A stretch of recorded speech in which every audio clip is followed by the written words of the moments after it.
Hello everyone, अब हम complex integration शुरू करते हैं नया चैप्टर कॉम्प्लेक्स एनालिसिस में। इसमें सबसे पहले हम डोमेन पढ़ेंगे कि आखिर डोमेन या रीजन क्या होता है। सपोज करिए हमारे पास एक सेट है S of points in Argand plane complex plane के अंदर हमारे पास एक सेट है, इसके अंदर कुछ पॉइंट्स हैं। अच्छा, इस set to be connected set, ये सेट एस कनेक्टेड कहलाएगा if any two of its point can be jointed by a continuous curve. अब इस सेट के कोई भी दो पॉइंट लीजिए और उनको आपस में जोड़ दीजिए, तो एक कंटिन्यूअस कर्व से जोड़ देंगे। All of the whose point belongs to S. अब वो कर्व के ऊपर भी तो बहुत सारे पॉइंट होंगे, वो सब भी एस के अंदर ही आने चाहिए। तो ये सेट एस आर्गन प्लेन के अंदर कनेक्टेड कहलाएगा। यदि इसके दो पॉइंट्स को जोड़ने पर एक कर्व बनेगा, वो दोनों पॉइंट भी सेट एस के हैं ही, और कर्व के ऊपर जितने भी पॉइंट हैं वो भी सब सेट एस के होंगे। अब एक open connected set is called an open domain if an open connected set is called the open domain। और बाउंड्री पॉइंट भी अगर शामिल हो जाए एस में added to the open domain then it is called the close domain. ऐसा है कि जितने पॉइंट भी आप ले रहे हैं, अगर वो सेट एस के अंदर है लेकिन उसकी बाउंड्री पॉइंट उसके अंदर मौजूद नहीं है, मान लीजिए सेट एस एक सर्किल है, सर्किल के अंदर हजारों पॉइंट हैं, ये लेकिन इन पॉइंट को बाउंड्री पे टच नहीं किया जा रहा है, तो ये ओपन कहलाएगा। और अगर ये अंदर ही अंदर सारे हैं तो ओपन, और अगर दीवारों को भी टच करने लगे बाउंड्री को तो वो क्लोज डोमेन कहलाता है। बस इसको याद कर लीजिए और कुछ नहीं। कंटूर देखिए, ये बड़ा खास चीज होती है। By contour we mean a continuous chain of finite number of regular arc. छोटे छोटे टुकड़ों को, रेगुलर आर्क्स को जोड़ के कंटीन्यूअस चेन बना लीजिए, वो कंटूर कहलाती है। If contour S is closed, अगर वो बंद हो जाता है और does not intersect itself then it is called close contour. जैसे ट्राइंगल हो गया, रेक्टेंगल हो गया, ये आपस में सब टच हुए हुए होते हैं, तो ये आपका क्लोज कंटूर कहलाता है। खैर, अब इन दोनों बातों का यूज काफी देर के बाद आएगा, हम उसके आगे कुछ बढ़ते हैं। मेन चीज यहां से शुरू होती है कॉशीज थ्योरम से। कॉशीज थ्योरम क्या होती है? यह है if a function f z is analytic and single valued inside and on a simple close contour C. मतलब क्या हुआ? क्लोज कंटूर है वही, जैसे आपका ट्राइंगल हो गया, आपका रेक्टेंगल हो गया, ये सब। इसके ऊपर एक फंक्शन है एफ जेड जो एनालिटिक है, एनालिटिक जो हमने पिछले चैप्टर्स में पढ़ा। अब वो सिंगल वैल्यूड होगा इनसाइड, और किसके ऊपर होना चाहिए? एनालिटिक। और इनसाइड एंड ऑन ए, मतलब उसकी दीवारों पे भी और उसके अंदर भी, पूरे हर जगह पे फंक्शन जो है वो एनालिटिक है किसी कंटूर सी में। Then sign of integration C f z d z की जो वैल्यू होती है वो जीरो होगी। मतलब उस फंक्शन एफ जेड का जो इंटीग्रेशन होगा इस पूरे कंटूर के, मतलब उस पूरे ट्राइंगल है तो ट्राइंगल की दीवारों पे, सर्किल है तो सर्किल की, रेक्टेंगल है तो रेक्टेंगल की दीवारों पे, उसकी वैल्यू जीरो होती है। तो बस याद रखिएगा, अगर फंक्शन एनालिटिक है किसी एक सिंगल मतलब फंक्शन एनालिटिक है और सिंगल वैल्यूड है किसके अंदर? किसी क्लोज कंटूर के अंदर, और उसके ऊपर बाउंड्री पे भी और उसके अंदर भी, तो उसकी जो वैल्यू होती है इंटीग्रेशन की उस पूरे सी के ऊपर, वो जीरो होती है। आप इसको अच्छे से याद कर लीजिए। अब इसमें कुछ कॉरोलरीज पहले पढ़ेंगे, हम प्रूफ इसका बाद में देखेंगे। तो देखिए, एक्सटेंशन ऑफ कॉशीज थ्योरम, इसमें क्या कहते हैं कि suppose f z is analytic in a simple connected domain D. वही किसी भी एक डोमेन डी में कनेक्टेड डोमेन है, उसके अंदर कनेक्टेड डोमेन, अभी पीछे हमने पढ़ा था कि उनका पॉइंटों को जो जोड़ने पर एक कर्व बनाते हैं, वो भी उसी के अंदर होना चाहिए। Then integral along any curve D joining by the any two points of D is same, that is it does not depends upon the curve joining the two points। कहने का मतलब इतना है कि फंक्शन एफ जेड एनालिटिक है किसी simple connected domain D में, तब इंटीग्रल अलोंग कोई भी कर्व डी पे जो दो पॉइंट्स को जोड़ता है वो सेम होगा। वो इस बात पे डिपेंड नहीं करेगा कि आप किस रास्ते से उन दो पॉइंटों के बीच में जा रहे हैं। जैसे आपके पास ए और बी है, ये एक C1 है और एक Z1 है, ए पॉइंट, और बी का कोऑर्डिनेट Z2 है। एक बार हम इधर से गए AMB और एक बार गए ALB। दो रास्तों से ए से बी तक जाते हैं, उन दोनों के ऊपर जब इंटीग्रेशन की वैल्यू जो होगी फंक्शन के वो समान होगी, ये याद रखिए।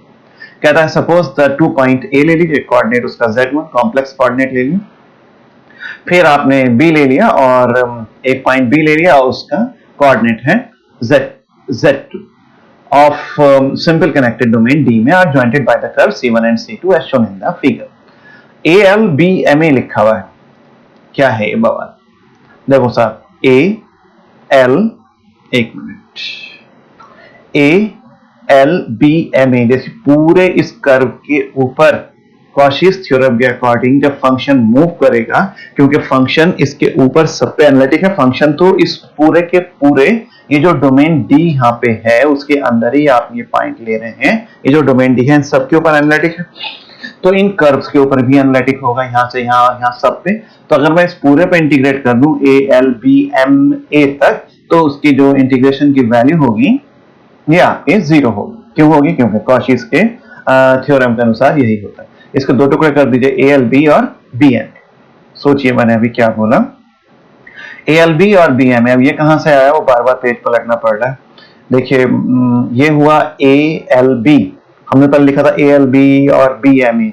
अब पहले गए हम ए एल बी यहाँ तक, फिर हम इधर को आए बी एम। तो हमने इसके दो हिस्से कर लिए, इधर और इधर, तो हमने यही लिखा है।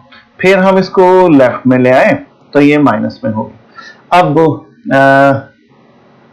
ये हाँ सॉरी मैं बोल गया, ये ए एल बी और बी एम ए कर लिया, हम लेफ्ट में कुछ नहीं लिखे गए, हमने बी एम ए को ए एम बी कर लिया। मतलब जो हम ऊपर को जा रहे थे हम नीचे को आने लगे। तो अगर हमने लिमिट ऑफ इंटीग्रेशन को तो इस तरीके से बदला है, बी एम ए जो हम ऊपर से नीचे को आए थे हमने ए एम बी करके उसको माइनस कर दिया।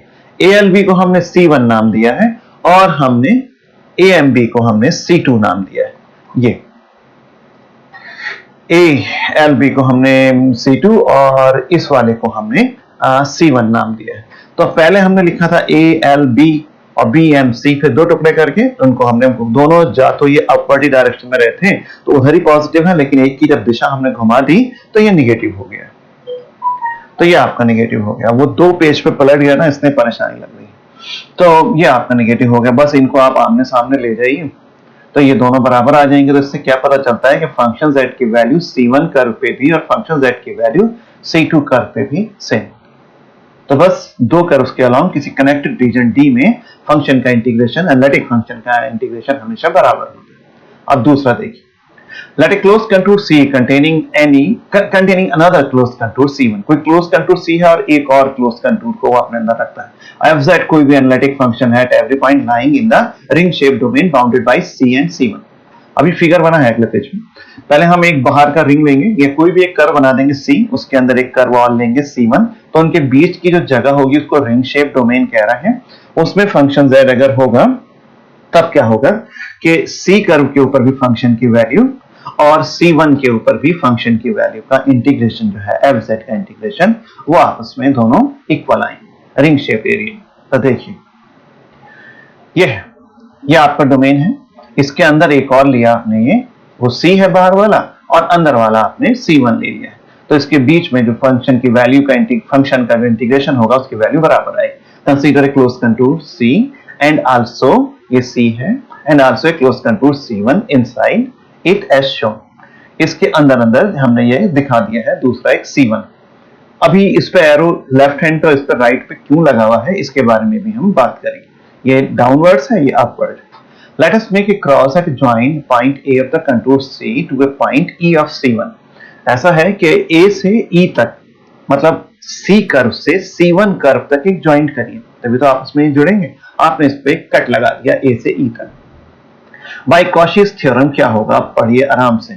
A B C D A, देखिए पहले हम A पे B पे C पे D पे गए, A B C D A दोबारा आ गए, A से जाएंगे फिर E पे, E से जाएंगे F पे, F से G पे, G से E पे और फिर लौट कर हम A पे आ जाएंगे। तो देखिए यही लिखा हुआ है, वो निकल जाएगा ना ऊपर, मैं इसलिए बार बार इसको नीचे कर देता हूँ। अब पढ़िए इसको यहाँ से यहाँ तक बिल्कुल आराम से, और कोई ये नहीं रटना नहीं है, जो भी नाम आपने दिए हैं उसके अनुसार चलते रहिएगा। A से शुरू कर दीजिए, A B C D A। मैं जो बोल रहा हूँ आप यहाँ नजर रखिए और यहाँ पे भी देखिए A B C D A। A के बाद E पे गए, E के बाद इसके हिसाब से घूमे F पे, फिर G पे और फिर लौट के E पे और फिर A पे आ गए।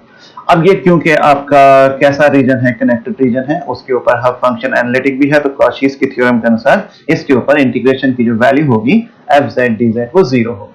अब आप इसके टुकड़े करिए, एक हिस्से में कर दीजिए A B C D A, ये करा। एक करिए AE, हम AE तक गए, फिर E और फिर G, फिर F और E, ये वाला एक हिस्सा बनाया और फिर E से A पे गए। तो आपने इतने तरीकों से इसको लिख दिया। बात असल में ये हो रही है कि ये हमने एक क्लॉकवाइज है और एक एंटी क्लॉकवाइज है। है ना, ये ऊपर वाला एंटी क्लॉक है, ये क्लॉक है। ये क्यों हो रहा है? असल में एक कट ऐसे लगा तो दिया है, आपकी जो किताबें हैं उसमें ऐसे लगा होता है, लेकिन और जब आप जाते हैं ज्यादा डिटेल में और अच्छी किताबों में तो ये फिगर कुछ ऐसे बनाते हैं। वो कहते हैं कि ये है बाहर वाला कर्व सी, हम ऐसे आए, घूम के अंदर गए और फिर ऐसे होते हुए ऐसे चले। अब आप देखो अगर ऐसा फिगर बनाएंगे तो अगर ऊपर वाला एंटी क्लॉकवाइज है तो नीचे वाले को क्लॉकवाइज बनना ही पड़ेगा। कोई तरीका नहीं, कोई हिसाब नहीं कि दोनों ये एक जैसे बन जाएं अगर आपस में जुड़े हुए। अगर ये जुड़े हैं तो ये ऐसे ही जुड़ेंगे। इससे फिगर क्लियर होता है। हम न्यू जाएंगे, ऐसे जाएंगे, फिर ऐसे, फिर घूमेंगे उल्टा और फिर वापस आ जाएंगे। तो अगर मैं यहाँ पे वही ए दे दूं और वैसे घूम जाऊंगा नीचे को, लेकिन यहां से इधर जाऊंगा और फिर वापस आऊंगा, ए से ई और ई से ए, तो ये इस ऐसे लिखे हुए हैं सर। और तो ये क्यों एंटी क्लॉक हुआ आपकी समझ में ये आ गया होगा। अब बट ए और एफ जेड डी जेड बराबर माइनस ई ए के होगा। अरे यार इसको उल्टा कर देंगे, ई है तो माइनस हो जाएगा। बट ए जो बराबर होता है मतलब ए से ई का इंटीग्रेशन, लिमिट जो है आप उल्टी कर दीजिए, ई से ए तो माइनस लगा देंगे, तो एक तरफ ले आइए, जीरो हो जाएगा। तो पिछले इंटीग्रेशन में जो ये दो इंटीग्रल हैं, ये वाले ए ई और ई ए का सम तो जीरो है, बस ये दो रह जाएंगे। तो देखिए सो वन गिव्स, ये दो रह गए, ये वाला और ये वाला। लेकिन ए बी सी डी ये क्या है? ये तो बाहर वाला कर्व था, इसका नाम सी है, और अंदर वाले कर्व का नाम क्या है? C1 है। लेकिन ये क्या लिखा है? ई एफ जी ई, ई एफ जी ई, ऐसे देखिए इसको। ये हमने ये जो पढ़ा ई एफ जी ई यहां पे, और उसके हिसाब से ई एफ जी ई, तो जो होगा वो एक अगर क्लॉकवाइज है तो दूसरा क्या है? वो एंटी क्लॉकवाइज है। आप देखो एक की दिशा अगर इधर को मूव कर रहा है तो ई एफ जी ई उसके, ई एफ जी अगर ये क्लॉकवाइज कर रहा है तो ये एंटी क्लॉकवाइज कर रहा है। तो इंटीग्रेशंस का भी हिसाब होता है, हमेशा एंटी क्लॉकवाइज पॉजिटिव होता है और क्लॉकवाइज हमेशा नेगेटिव होता है। इसलिए हमने इसको माइनस में लिखा, जिस पर C1 बोल दिया, क्योंकि C1 में ई एफ जी में तो दिशा शामिल है कि किधर को जा रहे हैं, लेकिन कोई कर्व है C1, उसका क्या पता क्या है? वो तो एरो देख के पता चलता है। तो उसका एरो और सी का एरो दूसरे के उल्टे हैं, तो एक पे प्लस और एक पे माइनस लगेगा, लेकिन बाई कन्वेंशन जो एंटी क्लॉकवाइज होता है वो पॉजिटिव और दूसरे वाले ऑब्वियसली नेगेटिव ही लेना पड़ेगा। तो एक को आपने पॉजिटिव लेना है, एक को नेगेटिव, और कन्वेंशन से मतलब ये माना जाता है जो एंटी क्लॉकवाइज है उसको आप पॉजिटिव कर दीजिए, तो आपने उसको पॉजिटिव कर दिया। तो ये सी हो गया, ये माइनस C1 हो गया, तो इन दोनों का आमने सामने बराबर कर दिए। तो इससे ये पता चलता है कि फंक्शन z जो एनालिटिक था वो रिंग शेप्ड एरिया में, जो रिंग शेप्ड एरिया है, रिंग शेप कह देते हैं, C और C1 के बीच के एरिया में हमेशा इंटीग्रल की वैल्यू बराबर होगी, C के ऊपर भी और C1 के ऊपर भी। अब मान लीजिए if the contour C containing a non intersecting curve, अभी तो C कंटूर के अंदर सिर्फ एक C1 था, अब अगर बहुत सारे हो जाएं तो क्या होगा? तो अगर बहुत सारे हो गए तो कोई बात नहीं है, उन सब का जो सम होगा C1 प्लस C2 से Cn तक, वो CFZ के बराबर। इसको आप ध्यान से पढ़ लीजिएगा और लिखना है कॉपी में। अगली थ्योरम जो है ये बड़ी खास थ्योरम है, मोस्ट इंपॉर्टेंट। ये आपको परेशान भी करेगी क्योंकि आपने फोर्थ सेमेस्टर में रियल एनालिसिस में कंटिन्यूटी नहीं पढ़ी सही से, क्योंकि आप प्रमोटेड हैं सब। चलिए खैर, कॉशीस इंटीग्रल फार्मूला देखिए। अगर एफ जेड एनालिटिक है within and on a close contour C पे, एंड इफ ए कोई भी एक पॉइंट है सी के अंदर, तब फंक्शन ए की वैल्यू इतनी होती है। तो ये इतने के बराबर होगा फंक्शन ए बराबर, फिर से कहिए, फंक्शन जेड एनालिटिक है किसी एक क्लोज कंटूर सी पे और ए उसके अंदर कोई भी एक पॉइंट है सी पे, तब ये फंक्शन ए की वैल्यू इतनी होगी। आप ये मत सोचना कि फंक्शन की वैल्यू जीरो क्यों नहीं हो रही, क्योंकि अब फंक्शन एफ जेड नहीं है, फंक्शन को तो जीरो होने के लिए एनालिटिक होना पड़ेगा। लेकिन फंक्शन यहाँ पे कितना है? ये F z over z minus है, और कंटूर सी क्या है? कोई सा भी एक सी बना, मतलब क्लोज कंटूर सी ये है, हमेशा हम उसको एंटी क्लॉकवाइज बनाएंगे। इसके अंदर एक फंक्शन है एफ जेड और ए इसके अंदर एक पॉइंट है ए, तो ए रखते ही तो इंफिनिटी हो जाएगा।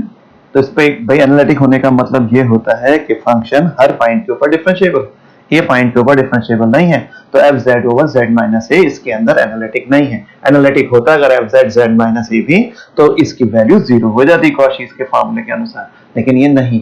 तो ए पॉइंट पे जो फंक्शन की वैल्यू इतनी होगी। सपोज एफ जेड एनालिटिक है within and on a close contour C and a is the interior point of C. ये आया, हमने ए पे एक सर्कल बना लिया, describe a circle gamma, small gamma. about a center z बराबर a of small radius r such that this circle mod z minus a बराबर r does not intersect the curve c। अब ये कैसे बनाया z minus a बराबर r, आपको पता है z यहाँ पे तो कंस्ट्रक्टिंग बॉडी है, a यहाँ पे सेंटर है और r जो है वो यहाँ पे जो होता है r वो रेडियस है। अभी इसमें प्रॉब्लम नहीं होनी चाहिए, और अगर हो रही है तो मैं आपको यहाँ अलग से थोड़ा सा लिख के बता दूं।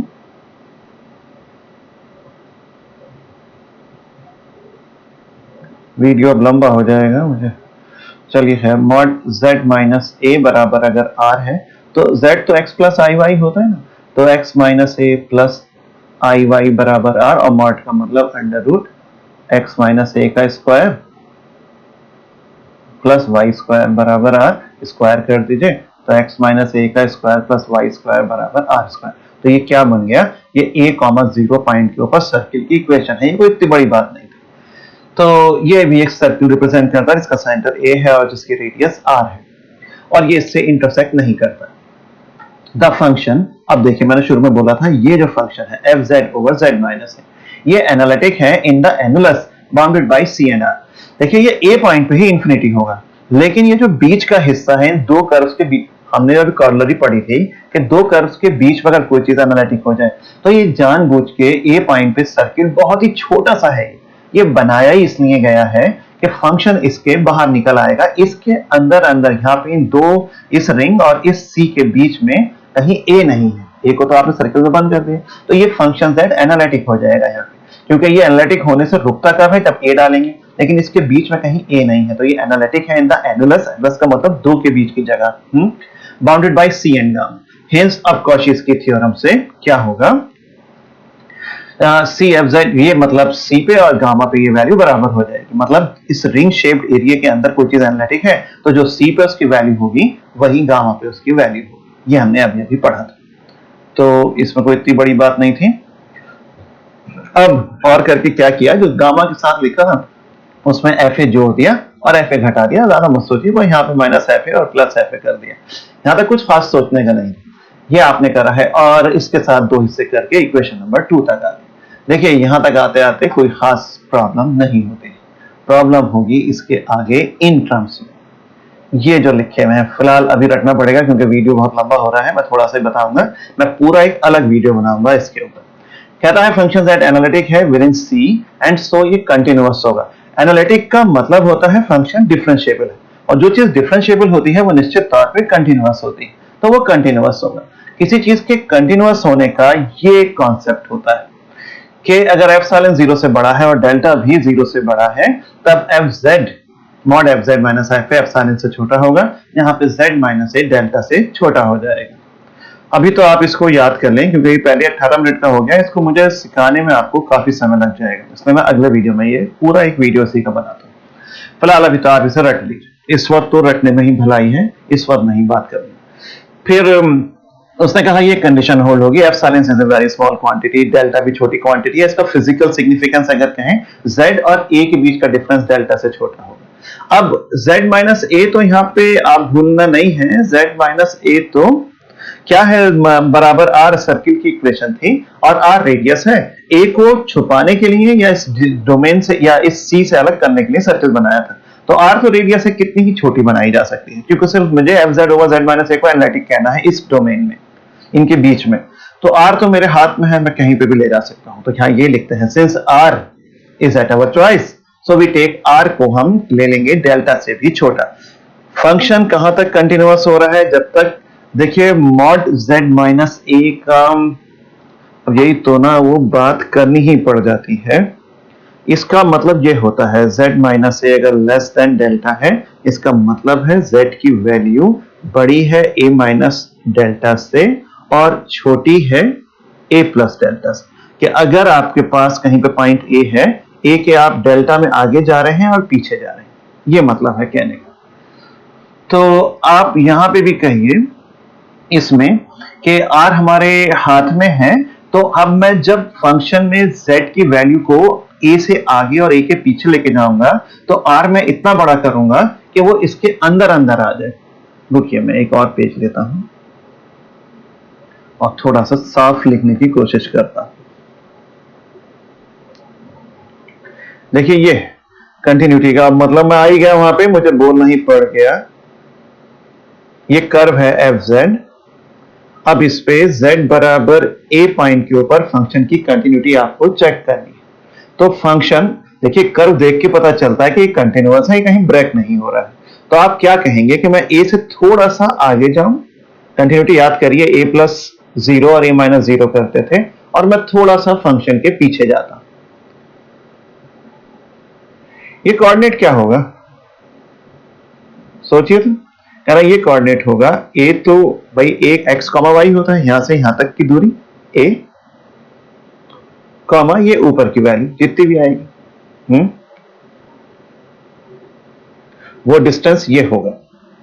अगर मैं चलिए z में ले लिया है, z को ना लेके x में ले लीजिए, और ये फंक्शन y, क्योंकि आपको y बराबर fx में अच्छा लगता है इसलिए मैंने ऐसे लिख दिया। तो ये अगर x बराबर a है तो ये डिस्टेंस तो x हो गया, और ये डिस्टेंस कितना हो गया y।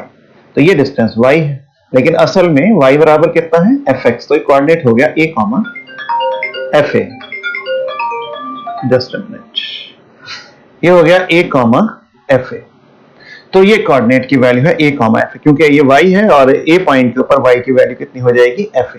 अब जब आप a से थोड़ा आगे जाएंगे तो ये डिस्टेंस आप कहां तक आ गए, कहिए मैं a प्लस डेल्टा तक आ गया, और यहां पे मैं थोड़ा पीछे गया, मैं a माइनस डेल्टा तक आया।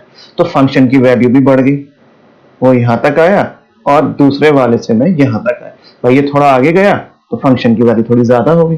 तो यहाँ पे फंक्शन की जो वैल्यू थी वो कितनी थी fa, और यहाँ जो फंक्शन की वैल्यू है वो कितनी हो गई fa में थोड़ा ज्यादा, और नीचे वाले में fa में थोड़ा सा एप्सिलॉन। देखिए फंक्शन की वैल्यू थोड़ी बढ़नी ही चाहिए आगे जाने पे, और पीछे जाने पे थोड़ी सी कम होगी। तो आप ऐसे कहिए कि यहाँ पे जो फंक्शन x है वो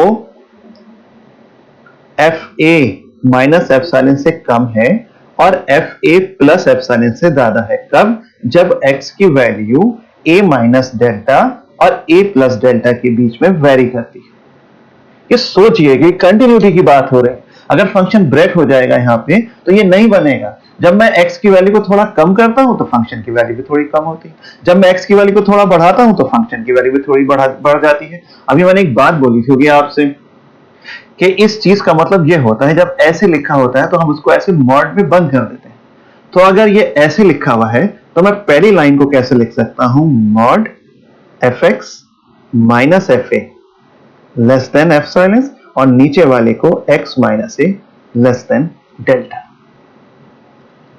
समझे साहब? इस लाइन के बदले ये लिखा जा सकता है, और इस लाइन के बदले।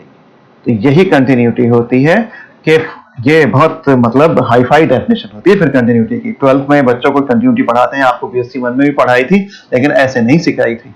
यही मेन और भी इसमें बहुत सारी बातें बोलने को हैं, लेकिन आप सोचिए कि फंक्शन लगातार कंटिन्यूअस है तो आगे बढ़ने पर आगे जाएगा, पीछे घटने पर पीछे जाएगा। अभी फंक्शन ब्रेक हुआ होता तो ऐसा नहीं होता। मान लीजिए कि फंक्शन कुछ ऐसे है, थोड़ा सा ये आया, फिर यहाँ से ब्रेक होकर यहाँ चला गया। मैं ये जगह पे कंटिन्यूटी चेक करूं तो x प्लस a करने पे तो बहुत बड़ा फर्क आ जाएगा। और फर्क होना कितना चाहिए, सिर्फ एप्सिलॉन का। एप्सिलॉन इतनी छोटी सी क्वांटिटी है कि वो नेकेड आई से आपको नजर नहीं आ रहा है, बिल्कुल जरा सा, इतना छोटा कि 0.00001 से भी छोटा, इतनी छोटी इतना कम। तो यहाँ पे हम थोड़ा सा आगे गए, फंक्शन में थोड़ा आगे जाए, थोड़ा पीछे गए, फंक्शन में थोड़ा पीछे जाए। अगर ऐसा होता है तो फंक्शन कंटिन्यूअस होता है। अब आपका सर्किल सपोज करिए इसी जगह पे मौजूद था, आप अपने थ्योरम में लौटकर आ जाइए। सर्किल मान लीजिए ये बना हुआ है, और आर ये सर ए पॉइंट अगर यहाँ पे था हवा में z बराबर a, तो आर उसकी रेडियस है। उसने कहा आर इतना छोटा मैं ले सकता हूं कि मैं a के आगे डेल्टा तक गया था और a के पीछे भी डेल्टा तक गया था, कि मैंने इतना बड़ा सर्किल ले लिया कि जो डेल्टा की लिमिट्स के अंदर अंदर है। तो यहाँ पे यही लिखा हुआ है कि since r is at our choice so we can take r is less than delta। so equation 4 जो है, ये वाली जो 4 है, ये इज सेटिस्फाइड होगी कब, ये हमेशा प्रत्येक r के लिए, for every z on the circle gamma. Circle के अंदर जो भी चीज है उन सब के ऊपर ये सेटिस्फाई होगी। ये वाली इक्वेशन ये होल्ड तब होती है जब z माइनस a डेल्टा से छोटा होता है। तो ये हमेशा होल्ड हो रहा है, और r की वैल्यू जो है वो डेल्टा से कम है, तो इसका मतलब पूरे सर्किल पे कंटिन्यूटी जो है वो होल्ड करती है। अब for any point z on the gamma we have mod z minus a बराबर आर ई की पावर आई थीटा। अब ये क्या बवाल है, इसको भी सोचिए।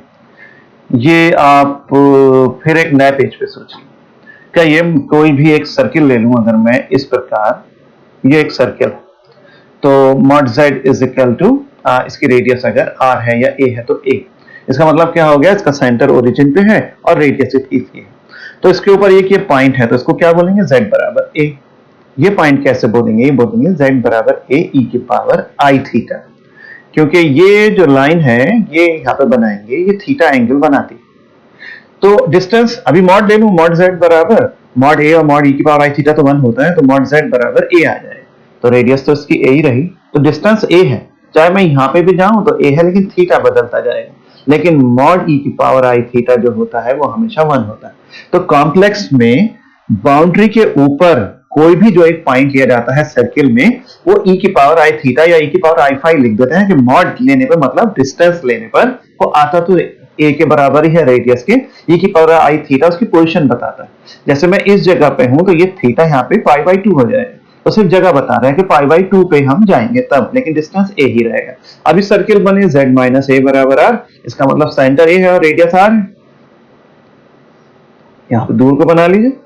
इतने बुरे बुरे बनने हैं इस वक्त, क्योंकि मैं थोड़ा जल्दी में हूं ना, तो वो कंसिस्टेंसी नहीं बन पा रही है, क्योंकि वीडियो लंबा हो रहा है, इसलिए थोड़ा सा गड़बड़ सी लग रही है मुझे। सर्किल बना लीजिए ये। अब इसमें चाहे मैं यहाँ हूं चाहे यहाँ हूं, डिस्टेंस तो हमेशा रेडियस का r ही रहेगा, तो इसके ऊपर कोई भी एक पॉइंट z माइनस a, जैसे वहां पे z बराबर a लिखा था, यहाँ लिखेंगे a e की पावर i थीटा, यहाँ लिखेंगे r e की पावर i थीटा, ऐसे z माइनस a बराबर r e की पावर। जैसे मॉड लूंगा ये उसके बाद कहीं भी ले लूं, अगर मैं यहाँ पे हूं तो ये थीटा 0 है, और अगर मैं पाई बाई 2 ऊपर चला जाऊं तो यहाँ पे पाई बाई 2, यहाँ पे पाई, ऐसे लिखता रहूंगा, लेकिन मॉड लेने पर वैल्यू 1। तो सर्किल के ऊपर कोई भी एक पॉइंट जो है मैं ऐसे लिख सकता हूं। इतनी सारी बातें जो मैंने करी सिर्फ एक बात के लिए करी, क्योंकि यहाँ पे कहा उसने गामा नाम का जो सर्किल है, इसका इक्वेशन थी मॉड z माइनस a बराबर r, उसके ऊपर कोई भी पॉइंट मैं ऐसे ले सकता हूँ। मॉड लगाने पे बात वहीं की वहीं, तो dz लगाने पर इतना हो जाएगा। अब सिर्फ अरे डिफरेंशिएट कर दिया यार थीटा के 10%। अब ये सिर्फ इसमें आपने ये ले लिया गामा वाला फंक्शन, ये कहां से लिया, ये वाला फंक्शन जो इक्वेशन 2 की अंतिम लाइन है, इसको आपने ये वाला ले लिया। अब dz की जगह पे आपने रख दिया r e की पावर, ये पूरा का पूरा f अपनी जगह पे रहेगा, z माइनस a की जगह पे r e की पावर i थीटा। अब क्योंकि थीटा में लिमिट आ गई है, पहले तो dz आप किस पे ले रहे थे, गामा के ऊपर, पूरा इंटीग्रेशन गामा पे था, तो गामा में जब थीटा लगाऊंगा तो पूरे सर्किल के ऊपर लिमिट 0 से 2 पाई होती है। ये कुछ कट जाएंगे, जैसे ये कट गए, आई बाहर एफ ए बाहर, सिर्फ डी थीटा रह जाएगा, और आपने इसको इंटीग्रेट करा लिमिट 2 पाई, तो ये बन गया 2 पाई आई और डी थीटा। इक्वेशन नंबर 2 में इस वैल्यू को आप सब्स्टिट्यूट कर दीजिए। देख लीजिए आप इक्वेशन 2, ये तो यहाँ पे आपने इसकी जगह पे 2 पाई आई इंटू एफ ए रखा और इसके साथ ले गए, और ये सामने रहेगा, ये लेफ्ट में रहेगा और ये सामने। अब आपने इस पे दोनों तरफ मॉड लगा दिया। मॉड को जब अंदर जाता है तो वो लेस और इक्वल हो जाता है, तो अंदर जाने पर ऊपर भी मॉड लगा और ये भी, तो जो कंटिन्यूटी की डेफिनेशन आपने लिखी थी mod F Z minus F A, ये एप्सिलॉन से छोटी और जेड माइनस ए डेल्टा से छोटा, तो ये आप यहाँ पे अप्लाई कर दीजिए। ये और लेस इसलिए हुआ क्योंकि ये लेस देन एप्सिलॉन से होता है, ये mod Z minus A R हो जाएगा, इससे छोटा ये z माइनस ए आर हो जाएगा, ये एप्सिलॉन से छोटा होगा इसलिए, लेकिन ये दोनों आपस में इक्वल। मॉड dz पूरे r के ऊपर ये होता है सरकमफ्रेंस ऑफ द सर्किल, इसको भी पूरा प्रूफ होता है कि मॉड dz का मतलब इंटीग्रेशन करिए z को किसके ऊपर, गामा के ऊपर, गामा का पूरे राउंड के ऊपर, तो सरकमफ्रेंस 2 पाई r। ये दोनों इंटीग्रेशन आपस में बराबर हैं, लेकिन ये इससे छोटा हुआ था, ये इससे छोटा हुआ, ये इसके बराबर, लेकिन लेफ्ट हैंड साइड में लिखी हुई चीज इससे क्या हो गई, लेस के निशान के साथ आएगी। अब ये मैं बार बार कहता हूं, मान लीजिए कि 10 इज लेस देन 15 है, मैं इसको लिख दूं 10 प्लस 5, मैं इसको लिख दूं 20 माइनस 5, तो ये आपस में तो सब इक्वल हैं, लेकिन 10 से लेस देन 20 माइनस 5, ये तो मतलब होता है, इसको समझिए मैंने क्या लिखा, 15 के नीचे लेस नहीं लगा सकता, नहीं तो ये हो जाता 15 लेस देन 10 प्लस 5, तो गलत हो जाता है ना। 15 बराबर है 10 प्लस 5 के, 10 प्लस 5 बराबर है इसके, लेकिन ये 10 से सब छोटे हैं। तो ये चीज फिलहाल बराबर थी, मॉड अंदर जाने पे लेस हुआ, इसकी वैल्यू क्योंकि लेस देन एप्सिलॉन होती है तो और छोटा हुआ, लेकिन ये आपस में बराबर हैं दोनों। लेकिन इसके मुकाबले में ये लेस होगा, आर से आर कैंसिल मैं करने वाला हूं, देखिए ये इसके मुकाबले में लेस होगा, तो वो फर्स्ट टर्म से। लेकिन एप्सिलॉन आपके हाथ में है, बहुत छोटा भी ले सकते हैं, तो लगभग जीरो लेते ही, लिमिट लगाते ही ये टर्म लेस देन जीरो हो जाएगा, लेकिन मॉड्यूलस जीरो से छोटा नहीं होता है, इसलिए इक्वल टू जीरो लिखा जाएगा। इनको आमने सामने करिए और f a is equal to 1/2 pi i f z over z minus, ओ भाई 30 मिनट हो गए। तो f a is equal to 1/2 pi i f z over z minus a और d z, this is the required expression. देखिए फिर से सुनिए, अब ये रह गया था लेस देन एप्सिलॉन, यहाँ पे क्यों हुआ, क्योंकि ये यहाँ पे ये इससे कैंसिल हुआ, 2 पाई है ये बचा, लेकिन इस टर्म के ये लेस है तो लेस का निशान लगाऊंगा। एप्सिलॉन बहुत छोटी क्वांटिटी है, आपके हाथ में है एप्सिलॉन छोटी क्योंकि इस हिसाब से एप्सिलॉन को कहते हैं कि बहुत छोटी क्वांटिटी, क्योंकि आप x को आगे लेके गए थे डेल्टा तक, पीछे लेके गए थे, तो एफ ए में जो वैल्यू की परिवर्तन होता है वो प्लस एप्सिलॉन होता है, तो इसको आप थोड़ा सा आगे ले जाइए और कम हो जाएगा। तो ये हमारे हाथ में है चॉइस, लगभग जीरो कि इतना छोटा कि कोई परिवर्तन नहीं हो रहा है, तो हम लगभग जीरो मान सकते हैं। तो इसलिए टेंड्स टू जीरो, 100% नहीं माना, एरो लगाया कि लगभग जीरो, तो ये वैल्यू जीरो। अब मॉड जीरो से छोटा कैसे हो सकता है, लेस देन, तो इसलिए इज इक्वल टू ही जीरो होगा। मॉड्यूलस किसी भी चीज का नेगेटिव नहीं होगा, पॉजिटिव, तो बराबर जीरो कर देते हैं, इससे ये आ जाता है। असल में ये थ्योरम बैकबोन है, आगे हर जगह पे ये रिजल्ट काम में आएगा। हम बात नहीं करेंगे वहां पे कि कंटिन्यूटी में कैसे डेल्टा और कैसे एप्सिलॉन और कैसे सब चीजें हैं, तो वहां पे ये सब बैकग्राउंड में काम करेगा। बैकबोन पूरी यही है, और इसको आप अच्छे से तैयार करिए थ्योरम को, और उसका रिजल्ट याद करिए। अगला वीडियो हो सकता है मैं रात को ही भेजूं, बहुत तेजी से मैथ को भगाने वाला हूं मैं, तो इसलिए आप इसे शाम तक बिल्कुल अच्छे से तैयार करें। ओके।